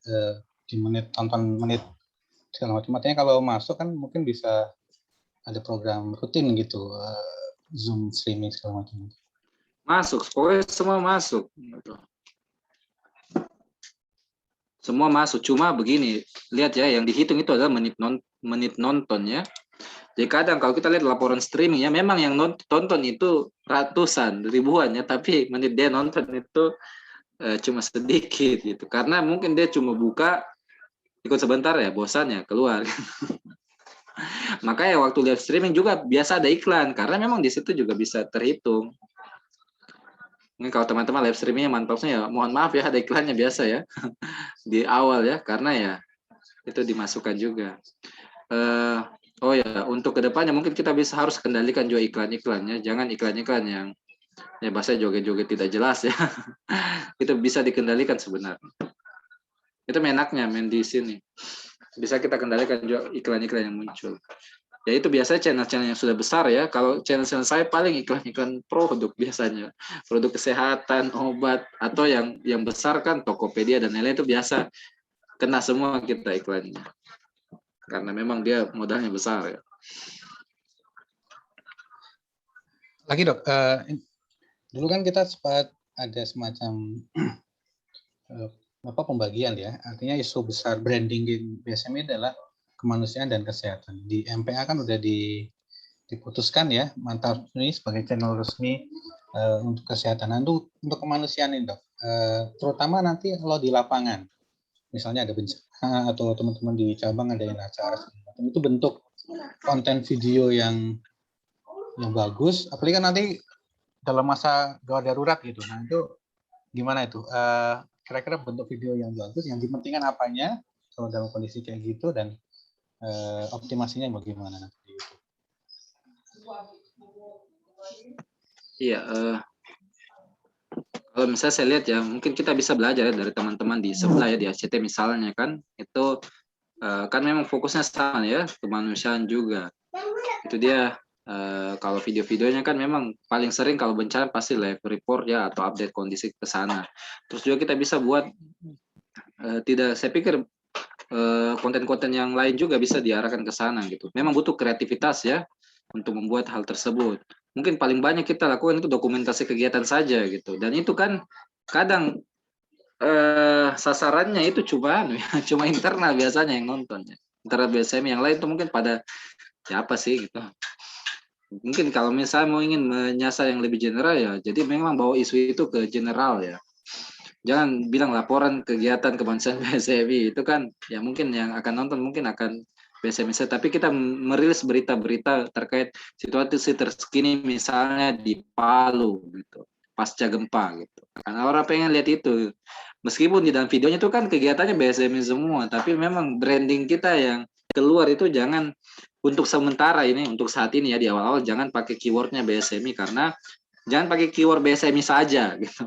Tapi harus ada keyword-keyword atau konten yang menyasar populasi lebih umum gitu. Supaya kita bisa didapat di YouTube kalau dicari gitu.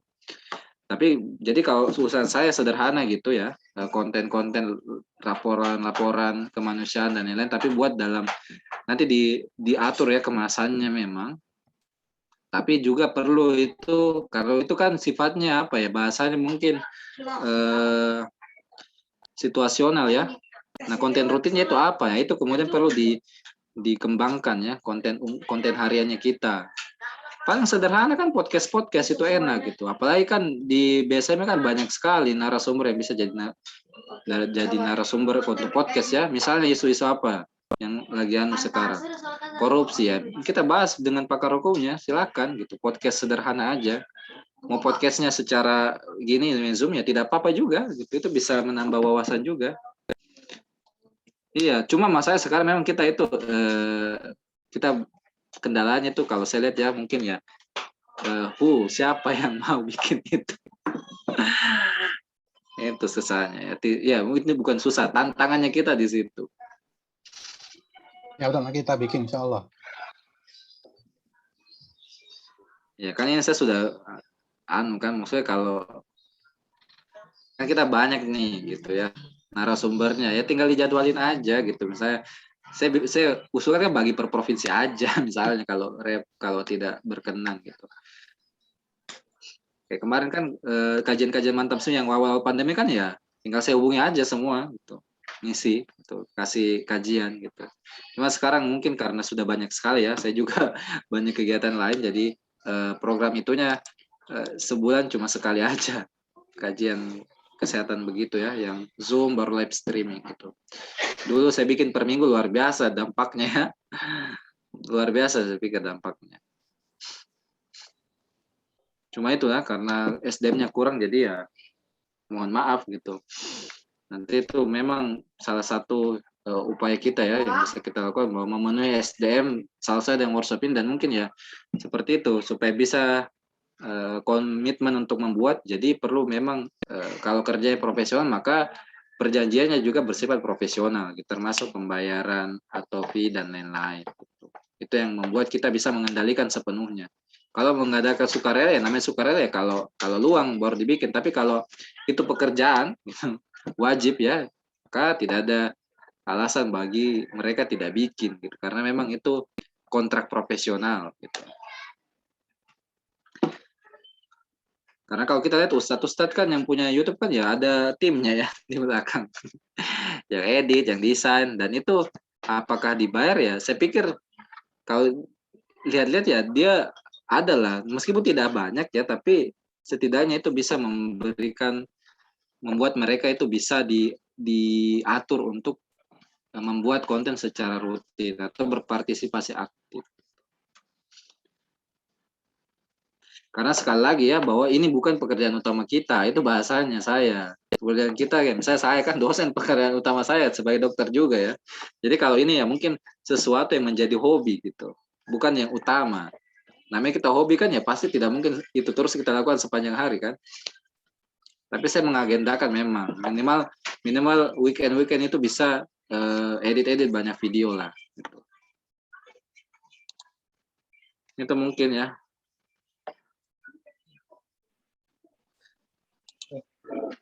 Baik, ada lagi mungkin pertanyaan? Emang mungkin barangkali memang butuh officer untuk dalam tanda kutip tadi yang sampaikan tadi, dan memang dia benar-benar secara profesional untuk ya diberikan fee ya, karena kan ini butuh fokus sebenarnya untuk orang media. Kalau cuma satu orang ya agak ini ya, agak ribet ya. Sudah desain, edit video, jadi konten gitu. Ya baik, ada lagi mungkin yang ingin ditanyakan dari teman-teman sekalian, rekan-rekan sekalian peserta PJDS. Ini jadi ada praktek editingnya atau gimana sih? Atau Tunggu ya. Nah ini saya sebenarnya mau share, tapi kan saya ini hanya pakai Filmora soalnya. Tapi saya coba sharing ya bagaimana saya bikin video ya, sederhana aja ya. Bahwa editing video juga gampang, simple sekali gitu. Saya coba share. Ini lagi buka Filmora ya, harap sabar. Saya laptop saya ini mau dibilang ketinggalan ya, udah ketinggalan juga. Dia ini 2018 ya. Sekarang kan data semakin besar ya, jadi yang ngos-ngosan juga sekarang. Insya Allah ada rezeki ya, bisa di-upgrade ya, untuk produksinya lancar.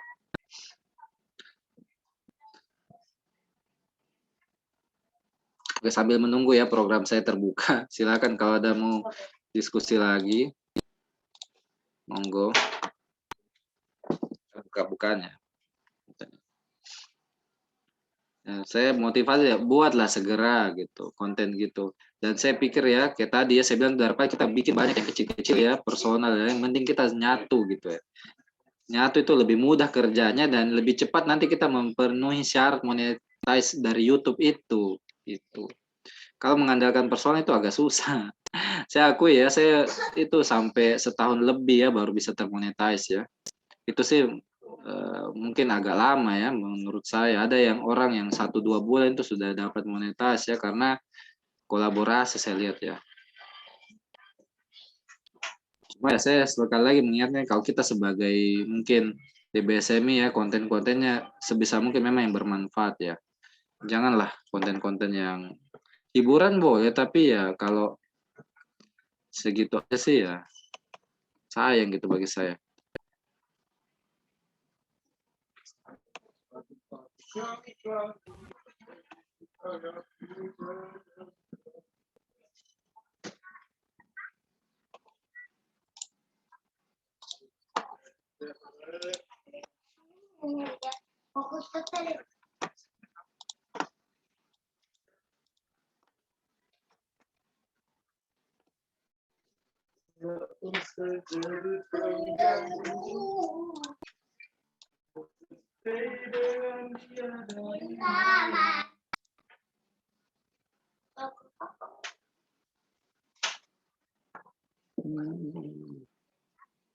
Tunggu ya, sabar. Mana ini?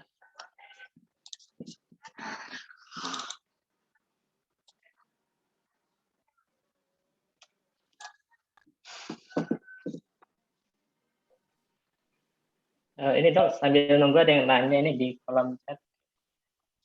Ada SOP nggak berkaitan dengan video-video yang diproduksi oleh BSMI? Mungkin kayak tata-tata logo, kemudian fontnya barangkali gitu kan. Oke, ya tidak tahu ya. Nanti tanya Mas Habis ya kalau aturan itu. Cuma kalau saya personal ya, mungkin kalau aturan seperti itu oke lah. Tapi kalau terlalu strict ya harus ini harus itu, kayaknya nanti malah menghambat. Saya khawatirnya malah menghambat produksi konten ya. Yang jelas mungkin ada logo itu ya mungkin standar ya, itu kan bisa di-adjust secara manual ya atau otomatis seperti itu. Cuma kalau kayak format-format yang detail sekali, saya pikir nanti jangan sampai itu malah membuat terhambat ya. Saya khawatir seperti itu, kayak warna dan lain itu. It's okay untuk di media sosial kayak Instagram mungkin enggak apa-apa ya supaya menarik. Tapi kalau di YouTube tuh harus warnanya begini-begini. Saya bukannya itu tidak baik, tapi saya tidak sependapat ya. Karena jangan sampai itu membuat terhambat ya karena harus ini. Karena ada misalnya kita bikin kontennya tidak cocok dengan warna itu gitu. Isinya gitu. Harus warna yang lain kan ya itu susah juga kita. Tunggu ya. Mudah-mudahan bisa efektif ya. Soalnya kita juga tidak punya source yang sama ya. Tapi saya cuma sharing bagaimana sih simpelnya saya membuat konten di Mantapsmi itu. Ini saya share tentang Filmora ya. Ini tampilannya kalau kita buka, tapi ini versi 10 ya. Ini saya sudah ada source video saya, ini mulai dari covernya. Ini saya bikin sendiri di Canva dulu. Terus ini video aslinya. Ini cuma begini saja file yang saya butuhkan untuk yang rekaman webinar ya. Jadi kan kalau di Canva itu kan ini tempat di Canva, di Filmora kan ini tempat produksinya ya. Tinggal di drag saja misalnya begini. Resolusinya saya disesuaikan. Nah kalau edit video begini aja kan, kalau kita kirim video itu kan panjang ya. Jadi kita bisa mau potong-potong, mau penggal-penggal ya silahkan gitu. Gampang sekali. Kalau pakainya sederhana. Di mana kita mau potong misalnya, potong. Nggak potong, hapus misalnya. Bagian mana. Kayak begitu, mau digabung ya silakan. Ada lagi source yang baru, silakan ditampilkan di sini. Kalau misalnya mau bersusun, misalnya ada urutannya ya silakan di atasnya dan lain-lain. Maaf ya saya tidak bisa menggambarkan secara detail ya, tapi setidaknya seperti ini aja gambaran kalau orang editing video gitu. Tinggal tempat-tempatkan aja video di mana. Kalau mau potong-potong ya silakan dipotong di bagian mana, mau disambung bagian mana, di atasnya mau ditaruh apa, mau ditaruh tulisan kah. Ya, misalnya kan di sini kan banyak template-template tulisan gitu. Cuma kan saya tidak downloadin karena saya tidak pakai juga. Atau template tampilan, itu kan banyak juga. Video countdown misalnya. kayak begitu kan, tinggal dikasih masuk aja, misalnya begini, masih masuk. Itu simpelnya. Bagi saya Filmora simple. Mau diubah letaknya tinggal geser-geser.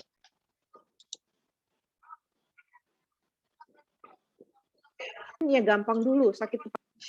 Nah ini kan saya bikin ini ada anunya, apanya, atasnya gitu ya, layer di atasnya. Ini juga misalnya covernya di depan ya. Nah, saya ide video yang kalian nonton itu ya begini aja kalau rekaman webinar. Tinggal buat ini di Canva, dua covernya dengan ini saya tampilannya supaya tidak terlihat seperti, sorry, kayaknya salah resolusinya deh.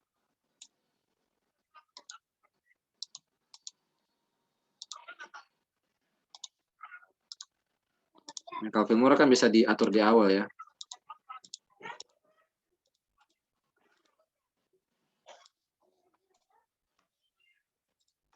Kan sederhana aja sih kalau edit video. Nanti silahkan ya di ini karena saya butuh sesi khusus kalau kayak begini ya. Maksudnya waktunya juga kayaknya tidak bisa, harus dipersiapkan baik-baik ya. Nah kayak beginilah gambaran kalau kita edit video. Kalau saya edit video ya, tinggal ada source-nya, rekaman zoom-nya itu misalnya saya bikinkan cover, mau ditambahkan efek-efek transisi, ini tinggal ada template, saya tidak buat lagi. Misalnya efeknya ini transisi, tinggal ditaruh di mana mau diletakkan. Saya tidak tahu kalau tampilan HP ya, saya jarang pakai HP kalau edit video karena berat. Tampilannya begitu. Nanti tinggal diekspor kalau sudah selesai gitu. Nah ini video sederhana ini ya paling berapa giga aja. Nah ini sudah hang komputer saya. Nah, ini sekitar, waduh, 6 giga. Banyak amat. Nah bayangkan kalau durasinya 1 jam 40 menit itu 6 giga. Besar memang kalau video ya. Jadi kalau yang sederhana itu ya kecil juga datanya. Mungkin itu sedikit ya, mohon maaf ya kalau bukan sesinya untuk mengajarkan edit video, karena bagi saya ini harus punya sesi tersendiri kita ya, yang memang saya tekankan nanti bisa belajar mandiri. Kalau saya serius, saya belajar di otodidak, lihat di YouTube saja semua, karena semua tutorial itu ada gitu, sampai tutorial membedah ekor ular juga ada di YouTube. Nanti bisa ya, kalau kayak tadi video yang saya kirimkan di Mas Hafiz itu ya, kita coba training ya, learning by doing gitu, bagaimana bikin video, mulai dari PowerPoint aja itu bisa, tinggal rekam suara, PowerPoint jalan, jadilah video. Itu kan paling sederhana, dulu saya begitu. Kalau video-video laporan kegiatan kan tinggal foto banyak, dikasih masuk PowerPoint, jalankan slideshow, baru kalau ada mau suara ya tinggal rekam saya suara saya, ngomong ya sudah jadi gitu. Itu sih mungkin dari saya, mohon maaf kalau banyak keterbatasan dalam proses ini. Saya harap ini nanti kita bisa diskusi ya untuk latihan buat videonya, karena banyak sekali platform yang bisa digunakan gitu, mulai dari PowerPoint sampai yang expert ya Adobe Premiere itu bisa dipakai gitu. Kalau yang sederhana, kalau belum tahu mau buat apa, mungkin PowerPoint aja ya, kita bisa buat gitu, PowerPoint.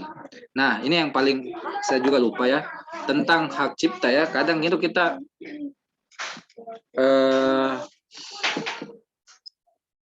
bikin konten itu paling sering melanggar hak cipta itu suara ya. Musik-musik itu ya sebaiknya ambil dari sumber yang mengizinkan hak ciptanya. Kayak di YouTube itu kan dia menyediakan memang channel audio library ya. Audio library itu banyak musik-musik di sana berbagai genre, dari yang jedak-jeduk sampai yang lembut-lembut itu ada di sana, silakan di-download di sana ya. Kalau tidak tahu lagi cara download video dari YouTube ya silakan nanti di search Google ya. Itu gampang sekali, tinggal masukkan link bisa terdownload videonya atau suaranya. Oke, mungkin itu dari saya. Mungkin untuk penugas saya seperti saya WA Mas Hafiz saja ya, mungkin video sederhana aja baik itu mau vlog mau apa, yang jelas itu konten original. Nanti kita bisa saling berbagi ya di grup dan saling memberikan mungkin masukan ya, bagaimana supaya bisa lebih baik lagi videonya. Mungkin itu dari saya kembalikan ke Mas Uki kalau ada yang ingin didiskusikan lagi. Baik, terima kasih kepada Dr. Idam yang sudah menyampaikan materi ya, berkaitan dengan video ya, sebagai khusus itu berkaitan dengan bagaimana kita bisa memaksimalkan YouTube ya. Karena kalau kita tidak maksimalkan untuk kebaikan, maka akan ada orang lain yang mungkin akan maksimalkan itu keburukan. Jadi itu yang mungkin bisa menjadi motivasi buat kita ya, ketika kita kemudian memiliki pesan kebaikan, ketika kemudian hanya untuk kasih dan belajar ya, orang lain tidak akan merasakan kebaikan itu. Dan dengan YouTube inilah kemudian bisa kita maksimalkan untuk menyebarkan kebaikan. Karena memang trennya orang-orang sekarang lebih suka nonton YouTube daripada TV itu ya, kalau pernah mendengar sebuah pembicaraan ya, kalau dua orang tokoh. Karena TV itu kan kalau kita lewat acaranya ya udah lewat kan. Tapi kalau itu kan ketika memang misal ada sesuatu yang kita lewat bisa ulang lagi. Karena sifatnya tidak on air.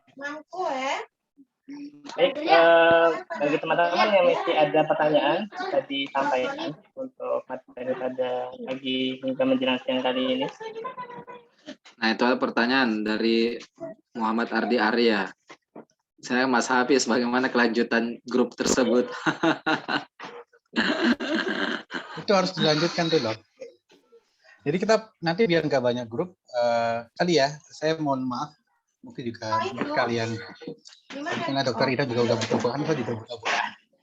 Jadi saya sampaikan di chat, memang kondisi di BPN, staf humas itu saya gitu, nggak ada ketuanya, stafnya saya aja. Jadi suatu SDM sementara menghandle banyak hal, jadi saya butuh kolaborasi dengan banyak pihak. Dan nanti teknisnya mungkin kita rampingkan grup aja ya, tapi kan kita punya 2 grup tuh kemarin, yang di Humas BSMI sama media BSMI. Nanti yang perwakilan media itu silahkan di absen, kita jadikan satu grup aja. Nah harapannya ini memang kita udah kemarin ngadain ini ya, ngadain pelatihan ini, harapannya istilahnya teman-teman udah dikasih bekal kira-kira gitu ya. Nah nanti untuk yang tertarik di desain, kita bikinkan teman-teman yang memang fokus di desain gitu. Mas Uki itu kan desainnya bagus-bagus, Mas Isan kemarin, Dokter Uci ternyata juga jago di Canva kan begitu. Nah kita kumpulkan tuh teman-teman yang memang suka desain, misalnya ada koordinatornya, jadi kalau ada template bareng-bareng, misalnya peringatan apa, ada template dari tim desain ini bisa dipakai untuk seluruh cabang. Begitu juga nanti video, yang tertarik video kita pengennya dikomandoi sama Mantasmi, nah Dokter Idam, misalnya gitu. Nah, nanti ya tadi ya semangat yang disampaikan Dokter Idam tadi, channelnya terpusat aja sementara. Kan bisa kelihatan ya, misalnya kalau udah dimonetize kayak Dokter Idam itu, video ini penghasilannya berapa gitu dok ya. Jadi kalau misalnya itu dari cabang mana nanti bisa di-share gitu, antara Mantasmi Ya betul, sama saya harapnya begitu. Sama cabang mana gitu. Kan Mantasmi udah diresmikan di MPA ya sebagai channel resmi kesehatan. Jadi teman-teman bisa manfaatkan itu. Kemudian untuk yang channel BSMI ya itu bisa dipakai untuk isu-isu kemanusiaannya. Gitu. Jadi isu-isu kesehatan di Mantasmi, isu-isu kemanusiaan atau yang agenda-agenda cabang bisa di channel BSMI pusat. Nah kalau udah gede sama-sama gede tadi, kalau udah bisa dimonetize kan bisa dibagi. Ini produknya cabang mana, nanti bagiannya beliau di sana. Begitu juga dengan rilis nanti ya di sesi terakhir, bagi teman-teman yang suka nulis ya, meskipun baik berita maupun non berita. Nah kita bikin satu penjurusan peminatan gitu. Nah, nanti di sana bisa saling ini. Kita juga lagi mau kita rombak ya website BSMI pusat itu, lagi kita rombak. Jadi teman-teman nanti bisa aja naikin berita-berita itu secara langsung misalnya ya di website di masing-masing cabang sesuai dengan besok di materi terakhir di episode penulisan. Arahnya ke situ dok. Jadi habis pelatihan saya kira kita perlu satu rembuk bareng. Kita istilahnya apapun itu kita kumpulkan semuanya, nanti arahnya ke sana. Yang belum itu ya tadi, ada koordinator di video, siapa, koordinator di desain, siapa, gitu. Karena saya pribadi kalau baru belajar ini karena di Humas ini ya, baru belajar edit video, belajar desain itu karena di Humas BSM ini, kan sebelumnya kan saya wartawan gitu, basicnya bukan di desain. Itu makanya tadi ada bertanya bagus, ada standar itu juga belum ada gitu. Karena sekali lagi ini momentum aja nih, kita ngobrol bareng-bareng nih. Itu aja Mas Uki. Oke. Mungkin tambahan dari saya begini, tidak harus semua itu misalnya ya yang mau berminat di video itu harus punya semuanya ya, punya laptop, punya apa, bisa desain, tidak bisa editing, tidak perlu ya. Cukup misalnya ya saya kan punya sedikit lah pengalaman untuk editing ya. Cuma saya butuh source atau sumber, misalnya teman-teman habis giat BSM ya, ambil saja video gambar banyak-banyak, nanti mungkin disatukan di entah lewat cloud atau Google Drive, itu silahkan. Nanti mungkin ada tim dari saya, tim mantap bisa editkan gitu. Jadi video laporan kegiatannya BSMI cabang mana gitu. Cuma saya butuh source-nya itu, silahkan diambil footage banyak-banyak, tidak masalah ya bagi saya. Nah karena begitu juga, kalau website penyedia jasa bikinkan video begitu, kirim saja semua footage sebanyak mungkin. Paling sering itu video iklan ya, sebanyak mungkin nanti mereka yang kreasikan gitu, karena kan itu mungkin butuh software yang tertentu atau kreativitas tertentu. Kalau teman-teman masih tahapan belajar atau masih belum memungkinkan itu ya silakan dikirim, nanti bagian produksinya di kita untuk membuat bahan bakunya itu jadi satu video gitu yang menarik gitu ya. Termasuk foto-foto juga silakan dikirim-kirim ya, kan bisa kita bikin video dari foto aja, kolase begitu kan, tinggal di ya bumbui sedikit tulisan dan sebagaimana suara ya, jadilah bisa bikin video yang baik untuk BSMI. Kalau saya sih mungkin goalsnya itu adalah jumlahnya dulu, kita perbanyak jumlah ya. Mudah-mudahan dengan banyaknya jumlah itu bisa menarik banyak pemirsa ya untuk nonton. Nanti kalau mungkin untuk konten spesifiknya yang menarik atensi memang itu nanti di apa ya, mungkin produksinya sebulan sekali aja gitu, misalnya yang serius ya, yang menarik massa memang, yang trending. Tapi kalau yang rutinnya silakan diperbanyak, karena saya pikir ya tiap cabang kan pasti punya kegiatannya, itu didokumentasikan aja itu sudah jadi konten gitu. Yang penting ada videonya ya. Makanya kalau di Mantap Semi, kalau teman-teman bikin di cabangnya bikin seminar dan lain-lain, saya mohon ya dikirim aja rekamannya ya. Nanti kita bantu editkan. Nanti silakan mau saya buatkan versi cabangnya silakan ya. Tapi mungkin nanti akan ada kita pakai untuk ditampilkan di Mantasmi. Kalau mau tampilkan identitas cabang lainnya, misalnya mau donasi dan ini ya silakan kasih tahu aja ke kami. Nanti kita tampilkan.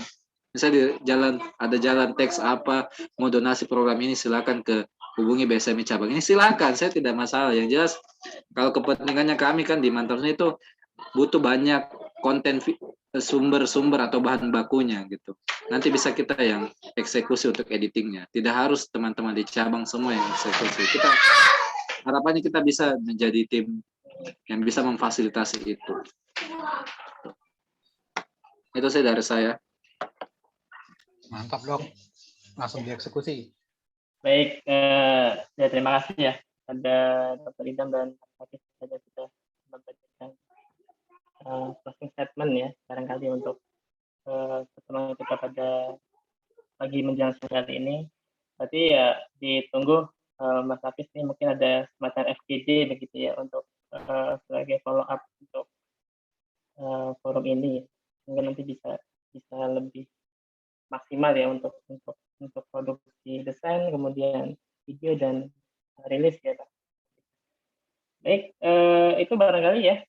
Saya mengingatkan lagi para teman-teman untuk setelah teman-teman mengikuti sesi video ini, silakan bisa membuat penugasan ya.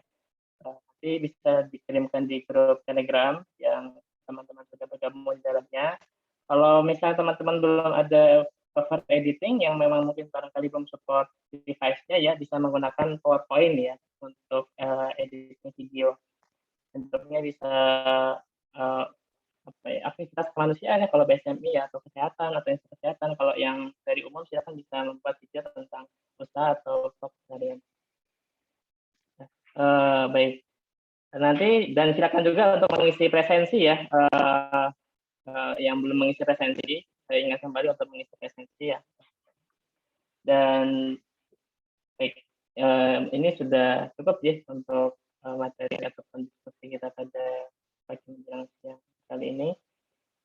Kita cukupkan ya untuk sesi ini dengan doa kafaratul majlis. Mungkin bisa foto ya. Ya, dari kemarin belum foto dia.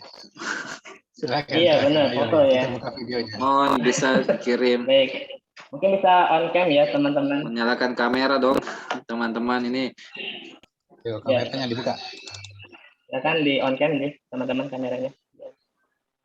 Dipandu sama siapa nih, Mas Hafiz? Nah.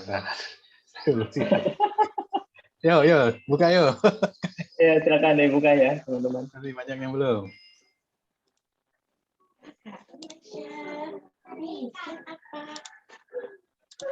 Ya, silakan. Mas Bam, bentar. Ini ada Kak Reka ya dari PMI. Ahlan, terima kasih sudah bergabung.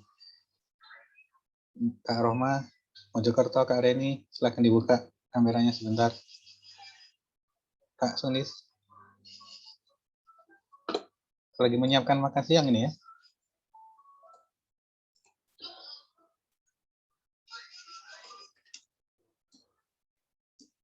Oke. Ini baru sebagian nih yang on sekarang nih. Udah saya screenshot. Oke. Wah, ya, kayaknya beberapa masih off cam, sudah saya screenshot Kak Ugi. Terima kasih. Baik, terima kasih ya untuk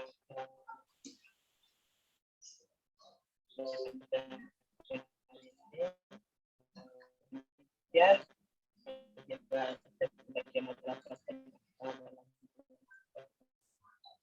maaf teman-teman.